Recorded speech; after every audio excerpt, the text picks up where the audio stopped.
مساء الخير. اي واحد زملكاوي هيقول يا سلام، بقى الزمالك له محسوبيه ولا الاهلي؟ خلي عندك مش عارف ايه. اما الاهلاوي فيقول ايوه الزمالك له محسوبيه. وحتى شفتوا ماتش امبارح مع الفرقه اللي اسمها روكسي، ميدان روكسي، يعني بروكسي يعني. الحكم تغاضى عن، الناس قالت ضربتين جزاء. انا كزملكاوي اقدر اقول ان في واحده فيهم 1000% ضربه جزاء، اللي هي في الشوط الاخراني لما اظن حسام عبد المجيد ضرب الرجل اللي هي الثابته، حاجه زي كده يعني، واضحه قوي قوي بينالتي. طب الحكم ايه مصلحته يعني؟ ممكن ما يكونش محسوبيه من اللي بالكم فيها، يعني اللي هي الاتهام المباشر بانه هو له مصلحه وهو مرتشي والكلام ده. لا، هو ممكن يكون يعني كمان مش بيجامل يعني، لا يعني ممكن يكون هايب القرار اللي هو قبل ما يخلص الماتش بدقيقتين انه يخربها على الزمالك. الزمالك غلب 3-2، لو حسبها بينالتي نسبة دخول البينالتي جون 95%، فيقول لك كده معناها يتعادلوا يلعبوا ضربات جزاء، وبالتالي ممكن ايه، فرقة بروسكي دي ولا بروكسي هي اللي تدخل والزمالك يبقى طلع بسبب انا. فهو يعني معرفش دي قرار خاطئ، مرجعه ايه معرفش. المهم احنا هنتكلم على حاجات اعمق بكتير من الكلام ده. تقول لي زي ايه؟ اقول لك ان الملك فاروق بنفسه لما كان شاب ولما كان في الملكية، ومن يوم وقع على الدنيا في مصر، وهو زملكاوي زيادة عن اللزوم، مش زملكاوي عادي يعني الزملكاوي العادي اللي هو يعني زاهد شوية زي فريد الأطرش مثلا او عبد الوهاب، يعني كانوا ساعات يروحوا الماتشات وساعات يطنشوا ويزعلوا لما يكون في نتائج وحشة ويتقمصوا كده وشكري سرحان وبتاع. انما في زملكاوي زي الملك فاروق كان بيتدخل في التشكيل. بتقول لي انت بتألف بقى وبتجيب الكلام ده من عندك ولا ايه؟ اقول لك لا، اقول لك ان وزير الدفاع اللي هو كان في نفس الوقت، ما اعرفش في نفس الوقت ولا لا، اللي هو حيدر باشا، محمد باشا حيدر، كان رئيس نادي الزمالك، رئيس الإدارة يعني، وكان طبعا وزير الدفاع. وهو على فكرة خال المشير عامر، والمشير عامر زملكاوي يعني برضو زيادة عن اللزوم. فأنا هشرح لكم حاجة يعني من التاريخ، وارجعوا بقى للتاريخ والويكيبيديا وانتوا تصدقوا. يعني أنا ما كنتش عايش في الوقت ده، بس حضرت الصحافة بتاعته والإعلام بتاعه، وحضرت أبويا وعمي وعمي التاني وولاد عمتي، كله زملكاوية وكلهم عارفين القصص دي. كان في لعيب كان صاحب أبويا بيلعبوا سوا يعني، مشهور قوي في مصر، وهو ساحر الكرة عبد الكريم صقر. وكان في الأهلي، وبيني وبينكم بابا لما سألته عبد الكريم صقر قال لي ما كانش بيرضى يرد على السؤال ده لأنه لعب في الأهلي واتخطف للزمالك، فما بقاش يقدر يقول هو أهلاوي ولا زملكاوي، بس قال لي بيني وبينكم هو أهلاوي. عبد الكريم صقر اللي كان بيوقف كرة على دماغه نص ساعة، والله يرحمه يعني، كان حبيبي جدا جدا، لان انا حضرته قبل ما يتوفى ب8 سنين كده. هو من حي العباسيه برضو يعني، وله شارع باسم العيله عبد العظيم صقر، قصاد مستشفى الدمرداش، شارع رمسيس، شارع صغير يعني زي عطفه كده يعني، بس على شارع رمسيس يعني ما تقدرش تسميه. المهم عبد الكريم صقر هداف مصر الاول وساحر الكرة. الملك فاروق قال ده تجيبوه الزمالك عشان في ماتش كمان كام يوم مع الاهلي، انا عايز ده يلعب في الزمالك ما يلعبش في الاهلي الماتش ده. فراحوا عملوا عليه سهرة ووقعوه وخدوه على الزمالك، ولعب قصاد الاهلي وجاب 5 تجوان من ال6، 6-0. مرة واحدة الزمالك غلب الأهلي 6-0 ومرة تانية 6-1، بس دي كانت أخطر مرة لأن جاب منها عبد الكريم صقر 5 تجوان. ها يا ترى إيه نوعية المحسوبية دي؟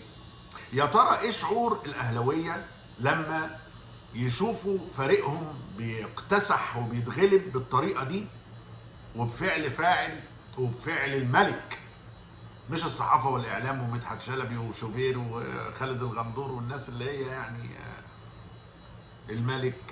الملك زملكاوي، المشير عامر زملكاوي. طب أنا أقول لكم على حاجة حصلت للزمالك ما أظنش حصلت لأي فريق تاني في مصر، وهي إن المشير عامر قرر يدي وسام الدولة أو وسام الجمهورية مش عارف من الدرجة الإيه للاعبي الزمالك عشان غلبوا وستهام 5-1. ها ايه رايكم في المحسوبيه دي؟ ايه شعور الاهلاويه لما وزير الدفاع الرجل الثاني في الدوله يدي الزملكاويه اللعيبه وسام الدوله تشريفا ليهم وتكريما ليهم على فوزهم على وستهام اللي الاهلاويه قالوا ده انتوا اكلتوهم باميه في الفندق؟ احنا اكلناهم باميه؟ ماشي. المهم مالها الباميه يعني؟ اهو ما قدروش يلعبوا، مش انجليز، ما يقدروش، معدتهم ما هضمتش. هم لعبوا بس الزمالك كان عنده الحماس بتاع بروكسي امبارح. المهم اغرب حاجه بقى حصلت عشان سخريه القدر دايما تيجي في وشنا كده، ان الاسبوع اللي بعد ماتش وستهام كان في ماتش في الدوري ما بين الزمالك والطيران. نادي الطيران ده خلاص ما اعرفش موجود درجه ايه، غلب الزمالك 2-1 بعد وستهام، بعد الوسام غلب الزمالك 2-1. طبعا الحاجات دي انا فاكرها زي النهارده لان دي سنه 65 وكانت مصر كلها عايزه تتفرج على ماتش وستهام والمرور كان واقف واحنا كنا قاعدين في تاكس انا وابويا، وكنا قبل كوبري ابو العلا قبل كوبري امبابه مش فاكر، كنا في حته زحمه جدا كله عايز يروح الماتش وباقي تلت ساعه على بدايه الماتش. فابويا سالني وانا عيل صغير لسه صغير مش فاكر اقل من 10 سنين، قال لي انت رايك ايه نخلينا في التاكسي لغايه ما نوصل قلت له لا قول لي السواق يرجع. قال لي ليه؟ قلت له حتى لو رحنا مش هنلاقي تذاكر على الباب، مش هندخل، يبقى كده ما شفناش الماتش لا على الطبيعه ولا في التلفزيون. بص لي كده قال لي يا ابن الايه ده انت باين عليك هتطلع بتعمل فيديوز. قلت له ايوه قرع عليا. رجعنا البيت كان فات تلت ساعه وحماده جاب الجون الاولاني قلت له معلش لسه بقى 4 تجوان. قال لي ايه اللي عرفك؟ قلت له ما انا شفته. المهم غلبنا 5-1 وستهام وخدنا، وكانت مصر كلها زمالك. يبقى ايه المحسوبيه؟ الملك زملكاوي، الملحنين والموسيقارات الكبار والممثلين الكبار زملكاويه، الستات الممثلات زي لبليبه وشاديه ومش عارف مين تاني زملكاويه، وبعدين وزير الدفاع المره دي ووزير الدفاع المره دي زملكاويه، عيله عامر دي وعيله حيدر باشا كل دول زملكاويه. فانا مش فاهم يعني ان في ناس بتنكر خالص ان الزمالك له محسوبيه. لا له، وله اعلاميين محسوبيه. ناصف سليم كان متزعم الرياضه في الجورنال الجمهوريه اللي هو ما فيش مصري ما بيستناهوش بالليل زمان طبعا، وكان ناصف سليم زملكاوي. مين تاني كان صحفي زملكاوي قوي؟ طبعا المستكاوي كان بيداري عشان ياكل عيلان في الاهرام بقى، جورنال الاهرام ده يعني، انما المستكاوي زملكاوي. ومحمد لطيف زملكاوي وهو معلق رياضي وكان عنده برنامج تلفزيوني، ويوم ما لغوا الماتش اللي حصل فيه شغب سنه 63 ولا 64 استضاف الديبه اللي هو مدرب حكم اسكندراني طبعا بس كان برضه زملكاوي، وتحيزوا هما الاثنين جامد جدا للعبه، ويقول له لا دي مش اوف سايد، لا دي مش شفت ازاي الحكم اتردد. المهم الملعب يعني اتبهدل يومها. هل معنى كلامي ده انه انا يعني مبسوط بالمحسوبيات بتاعت النوادي دي؟ طبعا لا، لان المحسوبيه مقترنه بالظلم وعدم العدل. يعني زي ما اديت لكم مثل بسيط بتاع اللي ما بيكونش مذاكر ويدخل الامتحان، بيخش عايز يغش،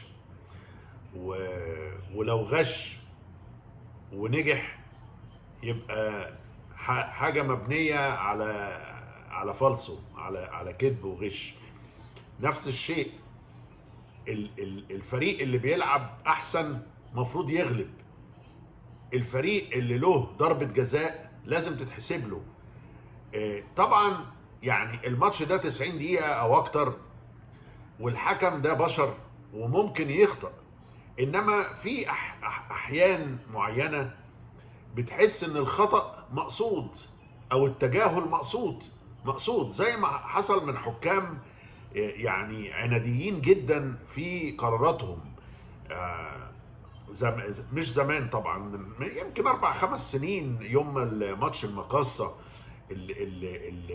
الكرة للزمالك كان ممكن يعني تأثر في مسيرة الدوري بتاعته، اللي هي اللعيب المدافع بتاع المقاصة مش فاكر كان مين هو، طار في الهواء وطلع الكرة كورنر بإيديه، زي لعبة الفولي بول أو الباسكت بول، بإيده قدام عين الحكم اللي هو يعني قال إن هو ما شافهاش. طب اللعيبة جريوا عليه، لعيبة الزمالك قالوا له طب اسأل اللاين مان، ما كانش فيه فار أيامها. قال لا، نشف كده جسمه، هو طويل كده اسمه جهاد جريشة، عامل دلوقتي نفسه علامة بيحكم قال على الحكام، يعني بيجيب برنامج في التلفزيون. هو المفروض كان يتشطب يومها، لانه هو ما خدش برأي حد ولا عايز يسمع كلام حد. مش بينالتي، مش بينالتي، خلاص اضربوا راسكم، ما فيش حيطة في الملعب، اجيب لكم انا حيطة. يعني كان وضع في منتهى الغرابة. انا بالنسبة لي يعني اتسدت نفسي، والله يكون في عون اي بني ادم يتظلم في الدنيا دي، سواء في الكوره او في شغله او في مدرسته. اللي بيتظلم يعني له ربنا وله برضو لسانه وعقله، ان هو يطالب بحقه ويحاول يوصل العدل لمجراه. دي رسالتي لعلاج المحسوبية.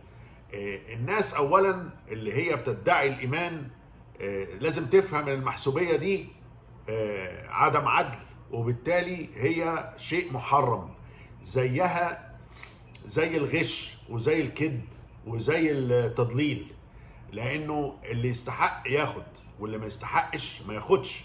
ما تسندوش، ما تداريش عليه، ما تخدموش خدمة هو ما يستحقهاش. وبعدين لعلمك هو خدمة بتضره. قلت لكم زمان، عارفين اللي بيعتمد على الغش ده كل سنة في الامتحانات بيطلع لغاية نهاية مساره تعليمي كله غش في غش، يجي بقى يشتغل يبقى قاعد زي العبيط في وسط الموظفين، او عبيط في وسط الدكاترة او المهندسين، ما عندوش فكرة عن البطيخ، لانه كان مزقوق ونجح بالغش علشان ابن فلان، عشان ابن علان، علشان بيدي رشاوي، عشان اي سبب. فالكذب والغش ملهمش رجلين. ولذلك انا شايف ان بوجود الفار وبوجود الانترنت وكمية النقاد اللي موجودين والاعلاميين والفيسبوك والتويتر والحاجات دي، المحسوبية في الكورة بدأت تنكمش الى حد كبير جدا، وبدأت الفرق تعتمد على نفسها، ما تعتمدش على بابا وماما، يعني ما تعتمدش على اللي بيسندهم ده، لا من هنا ولا من هنا. اما بقى الناس اللي هي لسه مصرة، سواء كانت في اتحاد الكورة او في مراكز اخرى، ان هم لسه برضو يعني بيوالوا لحد او بيفضلوا حد على حد، فانا بقول لهم اختشوا، خليكم يعني محترمين، خليكم ليكم تاريخ محترم، مش زي بعض الناس اللي هي شوهت تاريخها ودنست سمعتها للأبد. يعني في طبعا حادثة معروفة جدا قريب من 2 ولا حاجة حصلت، انا مش هعيدها تاني لان ما بحبش الشهر بالناس، بس هو عارف نفسه، في اتحاد الكوره، كان رئيس اتحاد الكوره، ويعني اتصرف تصرف خاطئ جدا مع شيكابالا. ويمكن الحكايات دي يعني انا عندي امل كبير ان هي ما تتكررش، لان برضو الشعب المصري بنسبة 99% شعب محترم ومهذب وراقي وعنده ضمير، وكل واحد بيراجع نفسه وبيراجع ضميره وبيراجع ربه. فنتمنى ان الرياضة تبقى نظيفة، ما يبقاش فيها محسوبيات، وكمان ما يبقاش فيها بلطجة، ما يبقاش فيها خناقات، ما يبقاش فيها زعيق، ما يبقاش فيها خناقات، ما يبقاش فيها شرشحة على الانترنت وعلى الجرايد وعلى البرامج. يبقى فيها رياضة، يعني رياضة تتخدم بالرياضة، ما تتخدمش بأسلوب تاني. الرياضة معناها يعني حاجة جميلة نفسية بتعبر عن أخلاقيات الفروسية، واللي يلعب أحسن يغلب، واللي يجتهد أكتر يستحق البطولة ويستحق الكاس ويستحق إن هو يتوج. إنما اللي ماشي غلط يحاول يصلح نفسه. وشكرا.